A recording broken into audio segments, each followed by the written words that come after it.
Welcome to the NISM Masterclass. I'm your host Sashi Krishnan.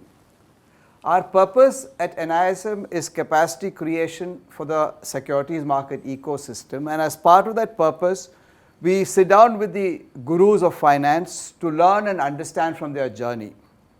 I'm sure that all of you will benefit greatly from the interaction that we are going to have today.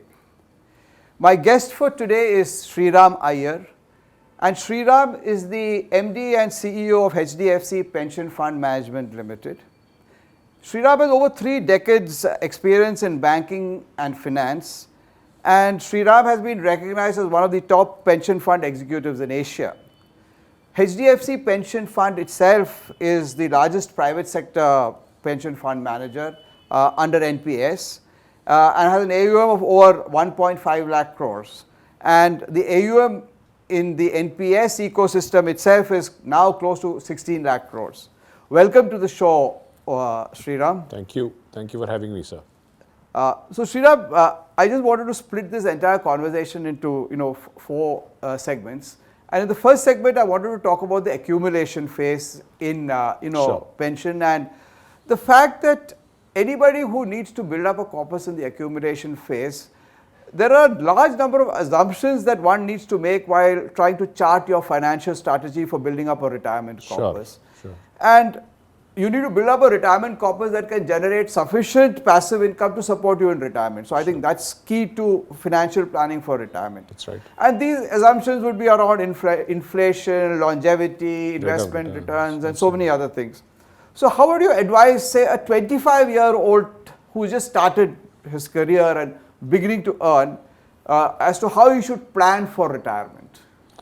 Thank you for asking this question, because Sashi, I think this is one of the most, if I were to use the word, profound questions that sort of seizes the minds of most retirement advisors and professionals.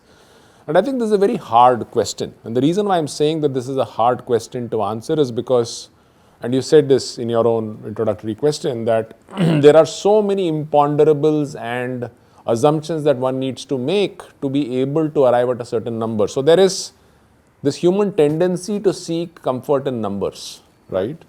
And so therefore, if you look at it from a 25-year-old's point of view, there is this one is the mathematical approach to use all of these numbers and put in all of these assumptions into a simple retirement calculator, and there are dozens of those that you will find online. One approach is to take this mathematical approach and say, let's do this, and you will come up with this magic number, which is potentially good enough for you to sort of retire into eternity, right? And live through your so-called golden years. Right.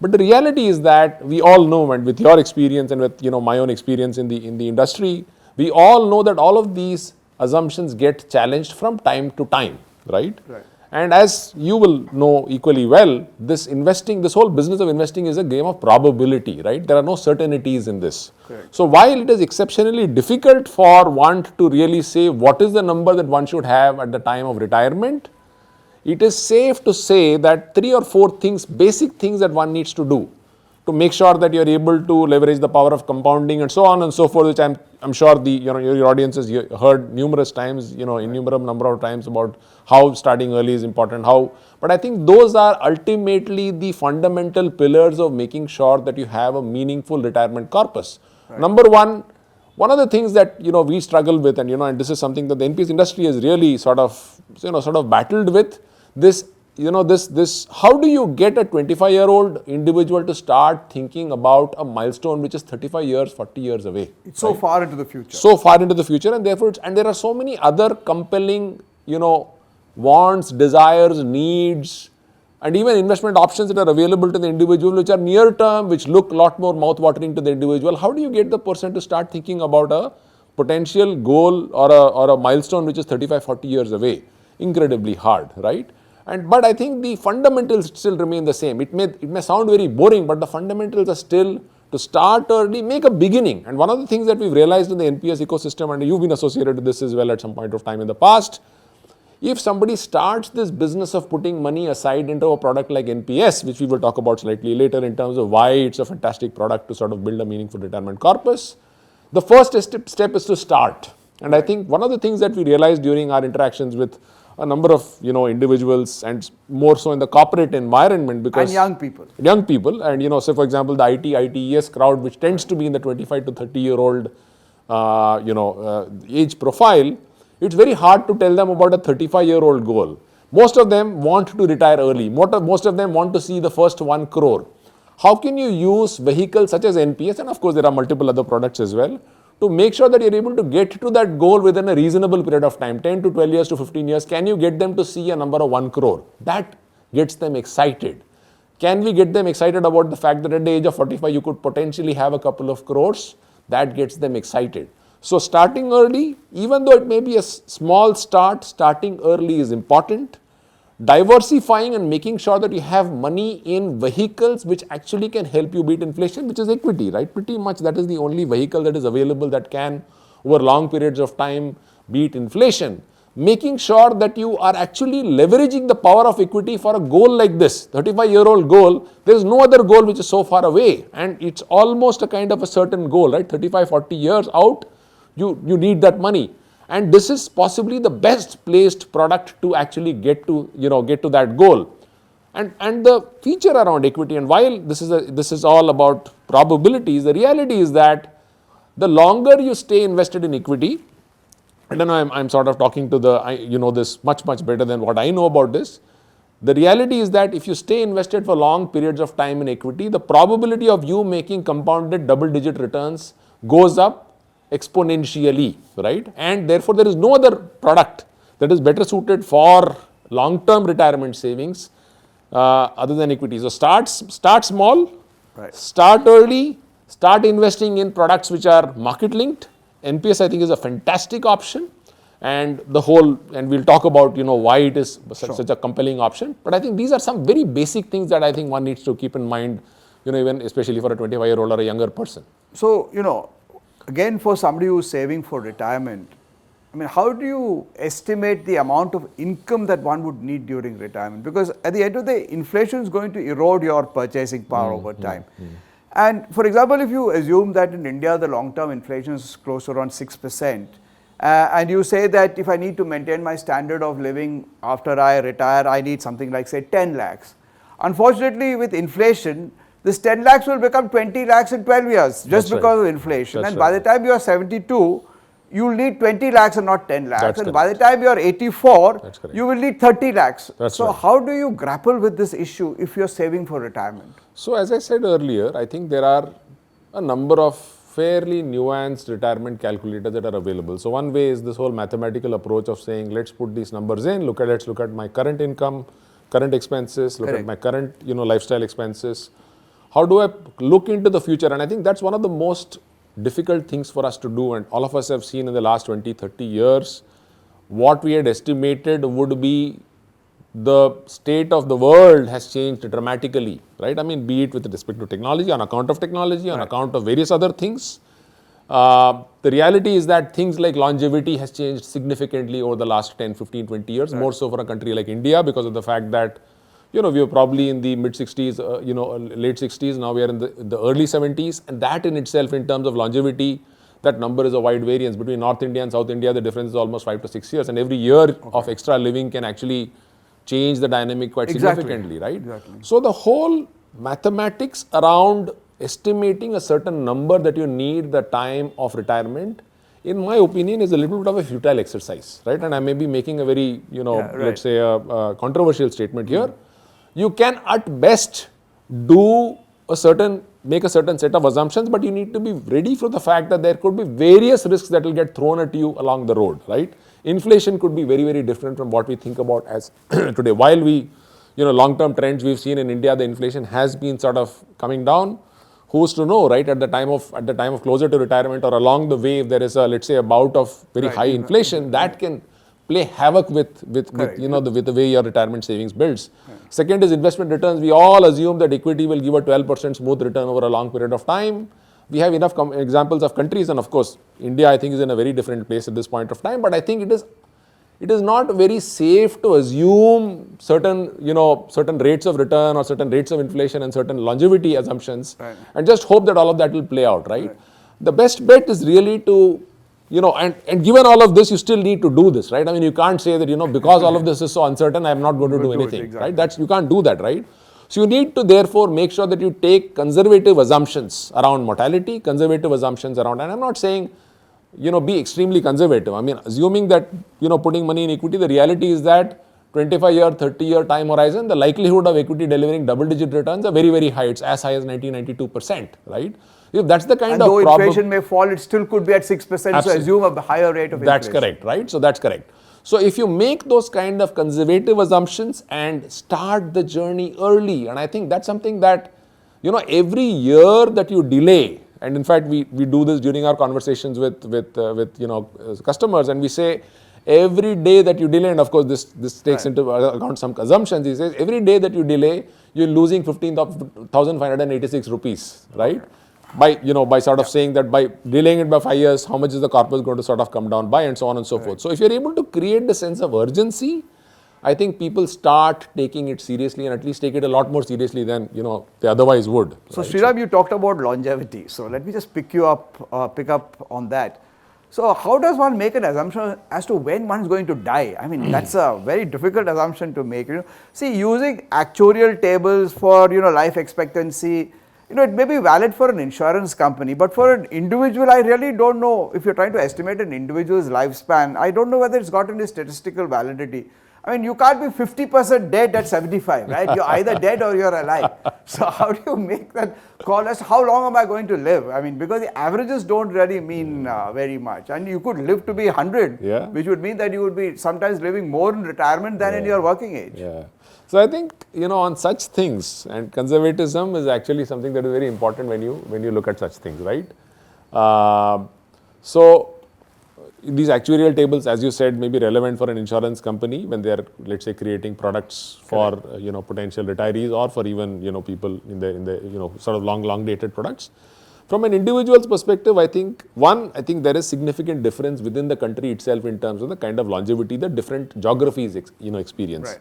The second is socioeconomic category that one belongs to determines to a very great extent what is the kind of longevity that one can expect. Mm-hmm. I think for oneself, I think it is very important to look at your own people around you. I mean, it is also in some sense genetic, right? So it makes a lot of sense to look at your own family history to see what's the broad range that people have typically sort of lived up to. Add maybe 4 or 5 years, because err on the side of caution on such things, because every single extra year that you're going to survive beyond your assumption, and who knows, I mean, 20 years from now, technology may be such that your health span and lifespan both may cross 100, right? And medical technology is making such big strides. Absolutely, right? And on both health span as well as in lifespan, and even if your health span is lower, your lifespan could potentially be, and maybe there may be tubes going up your body, and you may still sort of live, right? And that's the other big thing, right? The fact that medical expenses are going to sort of, really sort of eat into your so-called retirement savings is something that most people don't account for. Right. Because all of us think that I'm going to continue to remain healthy for long periods of time. You never know when that's going to change, and that will eventually change, right? I mean, it's a human body is like a machine. It will sort of, wear and tear and deteriorate over a period of time. So I think on such things like mortality, longevity, it is always very safe to look at one's own family history, and secondly, be very conservative, right? So even if you take when I say conservative, the longer you assume, the better off you are, which means that you'll be forced to put aside more money. Right. What does it do, right? What do these assumptions do? These assumptions essentially put more pressure on you to start saving more today, right, which is a good problem to have, right? Which is a good thing to do. Right. And I think, therefore, conservatism on such things is what I would really sort of recommend. And the third big assumption which you have when you do financial planning for retirement, and I think that's the most complex one, is your investment return, right? And the dangers of long-term investing, say in fixed income, is that you tend to sacrifice your ability to preserve purchasing power because inflation is going to eat up on that. Absolutely. But if you are overweight equity, which you have been emphasizing for a very, very long time, you also have, there's a risk of losing your principal, because of market volatility. So, first of all, how do we make a reasonably conservative assumption on the returns that you can earn on whatever you're putting aside for retirement? But more importantly, what should our asset allocation decisions be if you're starting early? So I think, for somebody, let's go back to the example of a 25-year-old that you Right. spoke about, right? If you were to look at that individual's desires, needs, wants, whatever you call it, Correct. there is a certain set of things that they would want to achieve as goals within the short to medium term. It could be an annual holiday, it could be a wedding, it could be some kind of a milestone, right? Now, fundamentals of personal finance tell us that goals which are near term, the money that you set aside should be in vehicles which are less volatile. Correct. The least volatile, therefore, is fixed income. Fixed deposit is the least volatile, assuming that the bank doesn't go belly up, which in India, I think we've been fairly, in terms of the banking system, it's been fairly, very, very well managed. And therefore, shorter your goals, lesser should be the volatility that the money should find its way into. Now, when it comes to a 25-year-old, the advantage is that your goal for the retirement goal is way ahead in the future. Right. Therefore, for such a goal, it is good to look at what the experience has been in equity as an asset class. And I am not for a moment suggesting that equity as an asset class is going to continue to remain continue to give exceptionally high returns. It will give inflation beating returns. It would have been 13 or 14% for the last 25 years. It could potentially be 10% for the last, but it is going to continue to give returns which are inflation beating. That's the nature of the asset, because there is a certain risk premium that you essentially are earning on account of the fact that you're taking the volatility risk. Now, for a 25-year-old, it essentially makes sense to maximize the amount of allocation to equity, because the assumption, underlying assumption is that you don't need that money for the next 35 years. So even if there is a very large market correction, which will happen, because we've seen that happen in the last 25 years, we've had multiple market corrections that have happened. In fact, market corrections are a feature, not a bug. It will happen, right? But as long as you're able to hold your emotions and say that this is a money that I need 35 years from now, 20 years from now, 25 years from now, Right. I don't get perturbed by any market gyrations, so to say. Now, the reality is that closer you are to a goal, you don't have a choice but to start moving that money towards vehicles which are less volatile. Less volatile are products which will give you fixed returns. Fixed returns tend to be significantly lower than what You can't even beat equity inflation returns. sometimes. You can't even beat inflation, right? But you have to be clear that the objective of this money is to protect it from volatility and not beat inflation. So in 2 years, I can't, I can't expect to beat inflation. I beat inflation with my portfolio over long periods of time, right? Which is what equity does. So the closer you are to your goal, that money has to find its way into fixed income products, which may not beat inflation, but hopefully you would have deployed that money long enough beforehand such that it has delivered a significantly good, inflation beating returns. The final point that I want to make, is that while and I'm sure this is a question that will come up in terms of the sequence risk, right? I mean, at the time of retirement, if there is a very large market correction, what happens? I think, the power of staying invested for long periods of time actually plays out in such circumstances the most, right? So if you've stayed invested for 30 years, and we've done this exercise, right? 30 years, 35 years, we've stayed invested in a vehicle. Even if there is a 20% correction at the time of your, let's say when you need the money at the time of superannuation or retirement, the IRR, if it was 12% only, moves by around 80 basis points to 1%, right? While optically you would have, lost a certain amount of money, but in terms of the return, you would have still made inflation beating returns. And I think therefore the power of equity cannot be, underrepresented. I think it is the most important vehicle to make sure that you have created a corpus which is meaningful enough. So, Sriram, you've given us a lot of advice on retirement planning, saying that save as much as you can, start early, the power of compounding will do all the rest. And the idea is that the amount of assets that you are creating, or the corpus that you are creating, is being determined by the spending that you expect at the end of this period. Yeah. Right? And you tend to define financial freedom as that. I mean, that your ability to spend once you sort of retire. So I just wanted to, at a philosophical level, don't we also need to relook at what we actually mean by financial freedom? Can't we actually, relook at our lifestyles itself as we go ahead? I just thought I should ask you that question, because we all tend to get fixated by the numbers at the end of the day. No, absolutely right, and I couldn't agree with you more on this, Sashi. The point is that what I was, let's say 15 years back at the age of 40 and what my desires were and what my likes and dislikes were has changed dramatically. Right. As one ages, one expects that the extent of spending that you would do typically, and in most retirement planning calculators, you will assume that if X is your current lifestyle expenses, it will come to 70% of X. Typically, that's the kind of assumption that is being made. That may or may not be true. In most cases, it is true because you tend to wind down on a number of desires that you have at younger ages, right? I mean, you've been there, done that, seen it, right? And therefore, a lot of these things that appeared to be very attractive to you at the age of 30, which is, let's say, a foreign trip. I mean, at the age of 50 and 55, you've done enough number of those, and therefore, it isn't as attractive to you, and therefore, your priorities change. Therefore, I think it is important for us to really deeply examine what financial freedom means, right? And financial freedom, and I really like the way Morgan Housel puts it, right? And in Psychology of Money, he talks about it and he says, financial freedom is nothing but your ability to allow you to do what you want to do, right?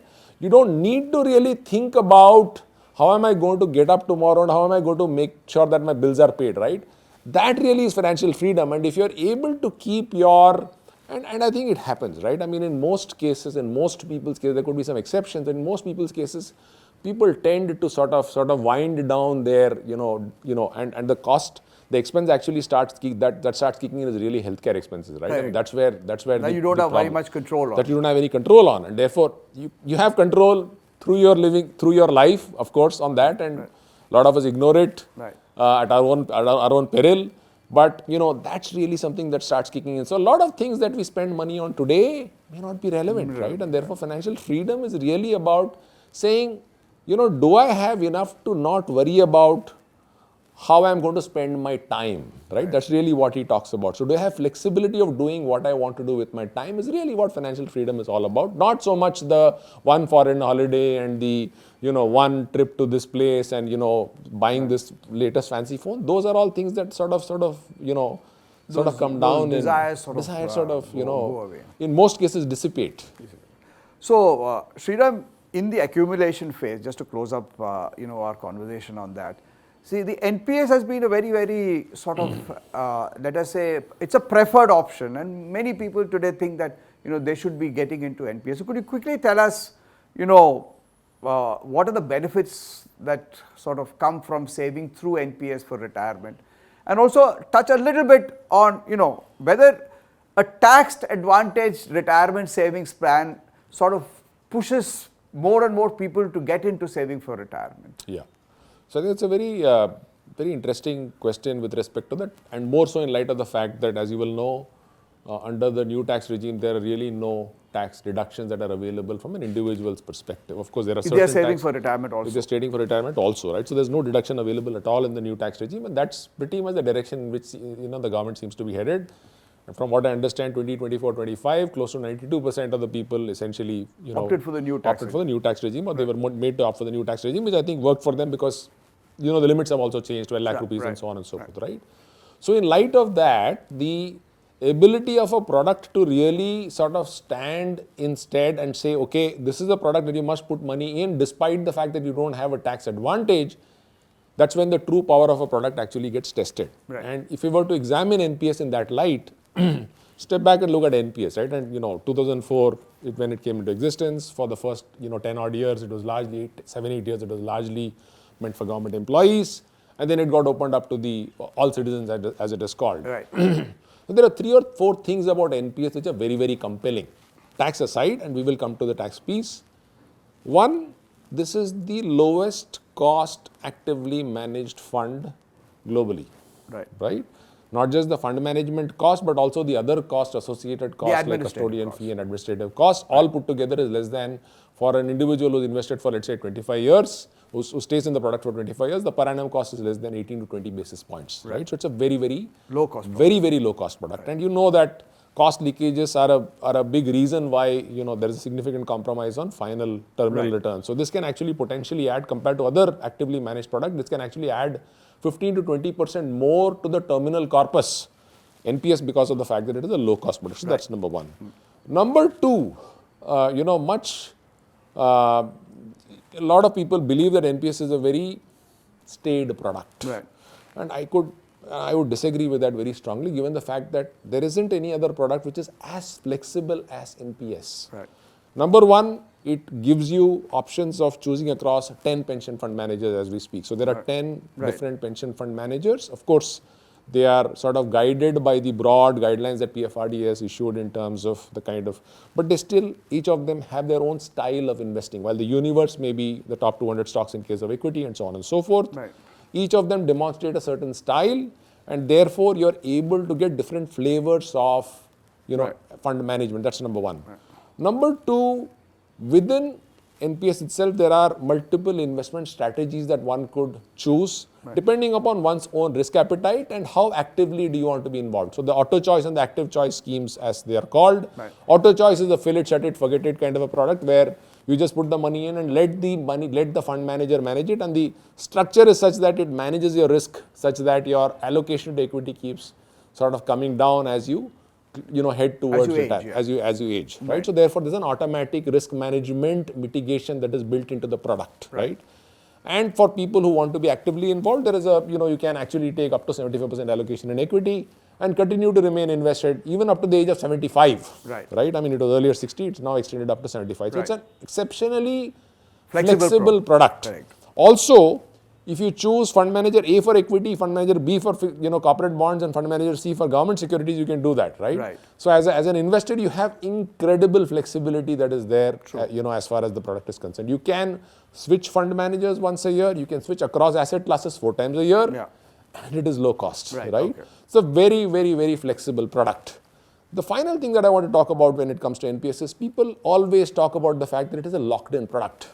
And therein lies the power of the product in my opinion.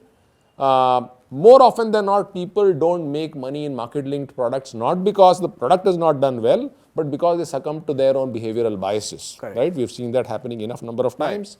A product like NPS forces you to remain invested because of the fact that there is no way you can get out. It's like Hotel California. You can check out, check in, but you can't ever leave. Till the time that you retire. And that, in my opinion, is the most powerful product because willy-nilly, it forces you to remain invested, and therefore the investment return and the investor return, more often than not, are almost the same. Unless and until you stop contributing in between and so on and so forth, those things could happen. But for a certain period, if you look at a defined period of time, the product return and the investor return will be the same, which is which is not true in other actively managed products. You get in, get out, get in, get out. There's so much of noise in any case, right? This is a product that forces you to stay invested. So to that extent, I think the lock-in feature up to 60 in this product is by far the most powerful product, and people will be, the kind of... But they'll only thank you when they reach 60. Exactly, right? Till then, they're going to probably curse you and keep questioning you. Okay, so why is it that this product doesn't? My response always is that, why do you have to look at this part, so to say, or this part of your corpus for drawing out? There are so many other vehicles that are there. Plan it in such a way that this, you never have to sort of, draw out. So what about the tax, Sriram? Tax, I think on the taxation side, 2 things have happened, right? One is, of course, the new tax regime, and there are no reductions there. But I think that's only at the time of investment. There are two other, the EEE as it is called, it may probably become no exemption at the time of investment. Exemption for accruals, which in a market-linked product, accruals are exempted because it is not crystallized. And at the time of maturity, which is at the age of 60, the entire corpus is fully tax-free, right? This is the only product where, and of course EPF and PPF is there, but across retirement products is a very, very powerful feature. This is a market-linked product which is giving you a corpus with no capital gains tax, right? So it's a very powerful feature. Now, as far as corporate back, just sort of wanting to spend one more minute on the taxation, one of the features that still exists in taxation advantages at the time of investment that still exists in NPS is the corporate NPS taxation, which is what is called as 80CCD 2B, under section 80CCD 2B. So it is clubbed under the 7.5 lakh limit, but you can invest up to 14% of your basic in NPS, and whatever you invest, obviously you save tax at the marginal rate, and of course it's capped at 7.5 lakhs. So it's a very, very powerful feature for salaried employees specifically, and we are seeing that uptake going up quite significantly, and more and more people are starting to exercise that option. So let me just rewind to something you spoke about a few minutes back in terms of the sequence of return risk, and I think that's very important because most of us tend to ignore the fact that in the retirement planning cycle, that retirement date is also very, very important. Because you could land up with a sequence of return risk. For example, if you were invested in the equity at the time when you said 75% equity, for example, in NPS at the time when you are retiring, and for the next 10 years you had a down market, and you keep withdrawing from your corpus, by the time you are 72, you could have run out of your money. So how does an individual sort of tackle that kind of a problem? So I think two parts to this question, right? So when I was advocating a very large allocation to equity, I was advocating a very large allocation of equity at the time of accumulation, right? Because that's when the magic can happen, and the magic can happen when you keep putting money into the pot, and it keeps, it sort of keeps compounding at above inflation rates, hopefully double-digit returns, right? But as you get into your consumption phase, which is also called the deaccumulation phase, you don't have a choice but to make sure that this is bulletproofed in some sense, right? Now, how do you bulletproof a corpus, in the deaccumulation stage? Again, more often than not, this is a conversation that I've had with a number of people who are close to retirement or at retirement. They say everything has to move into fixed income. Nothing could be further from the truth. The reality is that whatever corpus you have, you're not going to consume everything in the next 3 years, next 5 years, next 6 years, next 7 years. If you've saved long enough, and if you've got a corpus which is reasonably meaningful, you don't need probably 30-40% of that corpus. You don't need probably for the next 10 years. And probability of returns on equity tells us that if you held on to a basket of stocks or let's say a fund or any managed fund, so to say, for 10 years or beyond, 10-year rolling return has never been negative, right? 82% of the time it's been above 7%, right? So these are probabilities. Now, will this always continue to play out? Maybe, maybe not. But the reality is that you have no choice but to use probabilities to build your portfolio. And in your deaccumulation phase, it is important for you to keep the same thing in mind, right? Any goals that you have, and by that time, the income streams stop happening, right? I mean, post-retirement, unless and until one has really sort of planned something in such a manner that there is something that is some streams of income that are still coming through, active streams of income, not investment, returns, but active streams of income coming through. No other income has come, right? And you have defined expenses, lifestyle expenses, living expenses, and so on and so forth. And those are things that you can sort of estimate in the short term. It is always easier to estimate next 3 years what am I going to spend, right? 20 years I don't know, 3 years I know. And therefore I can bulletproof that part of my portfolio and say this has to be in a vehicle that is low volatility, may not beat inflation, but that's not the objective in the short term. Let me come back to NPS at the time of retirement, on that date. Because there are an incredible number of choices that you expect me to make at that point of time. Say, you tell me I can withdraw 60% and 40% has to be compulsorily annuitized. Or you tell me you can continue in NPS up to 75, that's what you told me. Or you said you could defer withdrawal without contributing anything more. Or I could only defer the annuitization and allow that to continue to a later date. Or I could opt for a systematic lump sum withdrawal. So how do I make that choice? Because if you give people so much of choice, they tend to get a little confused. So what would your advice be? I would resort to another Morgan Housel quote, which says that personal finance is more personal than finance. Right? And when it comes to all these decisions, and these are indeed decisions which are not necessarily very straightforward, right? Now, and I would like to think that NPS is one of the sources of retirement income or retirement corpus as far as an individual is concerned, because in most salaried individuals' case, at least as we all know, employee provident fund also tends to be a fairly meaningfully large corpus, right? So there is one large pool which is employee provident fund. There's another hopefully larger pool which is NPS if you've stayed invested for long periods of time and have had the light asset allocation. And then there are other smaller sources of income like, for example, gratuity, leave encashment and so on and so forth. And then there are the pillar 3 or the pillar 2 as it's called, your own voluntary savings through mutual funds and insurance and so on and so forth. So there is this whole sort of spectrum of money that is available with you, right? Now when you look at it in that larger context is when you need to take a decision on what you want to do with your NPS corpus, right? Because it's a part of the whole. Ultimately money is fungible, right? And all of this is going to sort of make sure that you are sort of able to live through your golden years comfortably, right? So when you look at it from that context, that's when you need to really evaluate as to 40% is mandatory, right? As per the product construct, 40% of whatever is the corpus, to be you have to annuitized. necessarily annuitize. So that's a decision that the product is making for you in some sense, right? So you don't have a choice but to do 40%. Now, should you do more than 40%, right? Is a function of what are you trying to achieve by buying an annuity. Again, I'm sure this is a part of one of the questions that you will ask as to why should I buy an annuity at 40% and why should I buy a product which is maybe 6.5% or thereabouts. Okay. You know, that So ballpark. why? So tell me why. The reality is that, and this is something that is not very well understood and not appreciated by most people, is that number one, this is the only product that actually annuity is the only product that actually guarantees you the same rate of return for your lifetime. Right. And for the lifetime of your spouse if it is a joint life policy, and can potentially the corpus can go back to your nominee if you so desire, right? That's the plan that you've chosen, right? So this is a very this is therefore a very unique product. There is no other product that actually does this, right?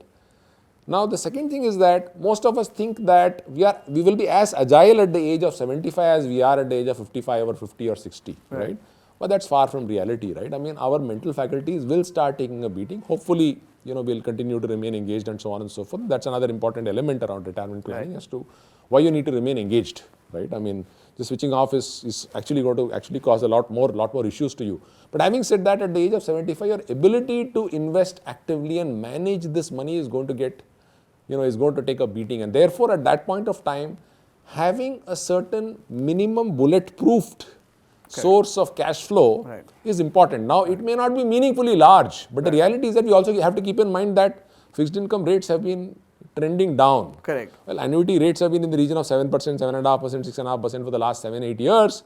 The reality is that in the next 20 years, I expect it to be around 3.5%. At that point of time, if you're getting 6.5%, you've got a pretty good deal, right? So the question, back to your question on how much should I annuitize? 40% the product decides for you. The remaining, you need to make a call based on what is that minimum comfort income that you want. But you also need to keep in mind that annuity is a product in India. If the source of money is NPS, then you can't surrender that product. You can't surrender the annuity. But if the source of money is other than NPS, you can actually, the surrender charges are actually fairly low. Right? So at the end of 5 years, if you think that you need that liquidity, you can actually draw on that liquidity because the surrender charge guidelines that got changed last year actually make it very, very customer friendly, right? So to that extent, I think annuities as a product are a lot more meaningful. India, unfortunately, we still continue to sell around 50,000 crores of annuity only in a year, and that number has not changed in the last 5 years, right? 50,000, 55,000, that's the kind of number. Potentially, it can be much larger. Also, there is a huge need for the product to also undergo a lot of change, and I think the good news is that IRDA, I understand, has sort of been open to having conversation around variable annuity, index-linked annuity, and so on and so forth. So I think all of those things will start coming into given that annuity is a great product because it gives you that guaranteed income for life and an income stream which will support you in retirement, how do you make a choice as to what kind of an annuity you want to purchase? Because there are so many choices that one needs to make. You have to choose an insurance company, you have to choose the type of annuity, whether you want a level pay or in course of time, whether inflation adjusted annuities would come or longevity annuities. I think are wonderful products that many markets have, where you can buy an annuity which kicks in after you reach the age of 80 or something like that. Deferred annuity. Or timing your annuity, whether you want an immediate annuity or you want a deferred annuity, or whether it should be individual or joint life or lifetime payout, or for a set term, or whether you want return on premium or you don't want return on premium. Again, wide variety of choices. How do you actually decide? And I know you'll come back and quote Morgan Housel, but otherwise, how do I decide? Fair. That's a fair point. I think the reality is that, number one, let's look at it at a very high level, right? What does annuity do? It essentially guarantees you a certain cash flow for your lifetime. Correct. Right? Now, what should that cash flow be is a function of the larger picture. Right. And therefore, whether it should be, and by the way, in India, our experience has been that 95 to 98%, actually it is 98%, not even 95%, of all annuities that are purchased are policies which are with return of purchase price. Because all of us believe, we want to leave culturally, we want to leave a legacy behind for our next of kin. But the reality is that 25 years from now, provided one were to, let's say, live through those 25 years, 30 years from now, the value of this money is going to be not very minuscule, right? I think one needs to think about it, and therefore the because the rates of return between a return of purchase price policy and a non-return and a life annuity, as it is called, is significantly different. It is as high as 2.5% more as we speak. Right. Right? I mean, there's around 6.5% on the return of purchase price plan, and the rates on a non-return of a life annuity without a return of purchase price is close to 9%. My goodness. Right? So it's a significantly large number difference that is there. Right. The risk that you're taking is that if one happens to kick the bucket earlier, then you feel cheated. The next of the kin feels cheated, right? The money is not come back. This guy is, you're gone, right? But I think it's important for us to consider. And actually NPS allows you to buy a combination of return of purchase price and non-return. In fact, you can do that. Yeah, it does that, right? So you can actually use a part of the corpus to buy a return of purchase price plan and a part of the corpus to buy a life annuity. So you also leave a legacy, but also protect the kind of income that you get. Right? That's number one. Number two, so that's one. So I think broadly, there is return of purchase price and then there is life annuity, as it is called. And I think one must certainly consider this. In India, we don't really look at this at all. And in most cases, I've seen people say, this is out of the equation, let's just focus on the return of purchase price. I think it is time that we start taking that into account. That's number one. Number two, there are very interesting products that have been, coming up in the last few years. And in fact, one of the challenges around NPS is that you can't buy a deferred annuity with NPS money. And I think that's something that we've represented to the regulator, and I'm told that they're considering it very, very favorably, right? It makes a lot of sense to actually you can create a combination of immediate annuity and deferred annuity to actually inflation-proof your cash flows in some sense, right? Because the moment you defer your annuity by 5 years, the rate actually tends to go up by around 1.5% to 2%. Of course, optically, the IRR is the same. You can actually create a synthetic longevity annuity. Absolutely right. So you can create a combination of immediate 5-year deferred, 10-year deferred, 15-year deferred, right? And thereby sort of in some sense synthetically inflation-proof your cash flows, right? While I appreciate the fact that a 10-year deferred annuity and an immediate annuity, the IRR is exactly the same. There's no difference. By and large, it's the same, 10 bips, 15 bips. But what matters to you at that age is not IRR. What matters to you at that age is cash flows. And if it's able to meet the cash flow requirement for you, I think it's a very, very good sort of option to consider. So in my opinion, we must pay attention to the non-ROP or the life annuity kind of products. We must create a combination of the two. If you do want to leave something, aside for the next, something behind for the next generation, entirely your choice. But I think you need to live for today before you're able to sort of leave aside something for them for tomorrow. So create a combination, use products like deferred annuity. See the increasing annuity, and these are all products which have really not taken off. I mean, these are products that do exist in the market. But the immediate annuity rates are so low, it's as low as 2.5-3%. Right? People don't find it appealing at all, right? I mean, it just doesn't fit into people's sort of scheme of things. And therefore, these products haven't taken off. I think one product that I think we are all waiting with bated breath on is the inflation-linked or index-linked annuity. It's a very powerful product. And as you will know, in the US, that's a rider that is offered along with an annuity. So your ability to actually sort of take advantage of the market movement, yet retaining a certain minimum annuity payout, 60% of, let's say, the base rate and so on and so forth. That's a very, very compelling product. I believe that, these kind of products is what will make sure that the product really finds more interest. Otherwise, the product doesn't find interest amongst customers, and the distributors are least interested in it because, the so-called commissions in this are also much, much lower than the other traditional insurance products, right? So to that extent, I think there's a long way to go when it comes to annuity in India. So Sriram, on a slightly broader note, the United Nations Population Fund estimates that 1 in 5 Indians will be over 60 years by 2050. And the Economic Survey 25-26 also reports that only 12% of the Indian workforce that is formally employed are covered by some kind of a formal pension scheme. And another 5.3% of the population are covered by the voluntary schemes like NPS and APY. So, and the pension assets in India just are at 17% of GDP. So how should India and Indians prepare for retirement? Because that's going to become a looming problem as we go ahead. And I know it's, a little I think it's something conceptual, but I thought I'd absolutely. And I think it's a very, very, very important thing that we see. All of us are so caught up with this whole demographic dividend that we're currently enjoying. The fact that India is, the median age is 28 or 29. We cannot forget the fact that 20 years from now, 25 years from now, 1 in 5 people are going to be over the age of 60, which means that they're going to be economically less productive, and therefore they're going to potentially be a burden on the next generation or the state, as the case may be. Both, most likely on both. The only way that we will be able to sort of start addressing it is to make sure that we are taking strong policy actions, right? And I think we're starting to see some of those things, play out. NPS as a product, though I think the adoption at this point of time is also abysmally low. I mean, you're aware of the fact that less than 80 lakh Indians have actually signed up for NPS, which I think is I'm talking about the non-government sector. The government, of course, has got much larger. APY is relatively large, it's around 7 odd crores. But adequacy is a huge challenge, right? I mean, what can you achieve with 1,000 to 5,000 rupees of monthly pension? Hardly anything, right? And then there are a lot of other things that sort of come in the way as well. So I think we have no option but to take some really strong policy action. One of the things that I've been advocating is to make products like NPS an opt-out product in corporates rather than an opt-in product, right? And we've all seen the power of opt-out versus opt-in in other, for example, organ donation, we've seen significant amount of change happening there, right? I think the reality is that while the government has also taken off the tax incentive that was there it continues to be there in the old tax regime and it continues to be there for corporate NPS fortunately, and I think that's a powerful product. I think the government will need to start thinking about how do I force or let's say get a person who's 25, 30 years and who's let's say self-employed to at least start thinking about this potential 30-year away problem that he or she could potentially face.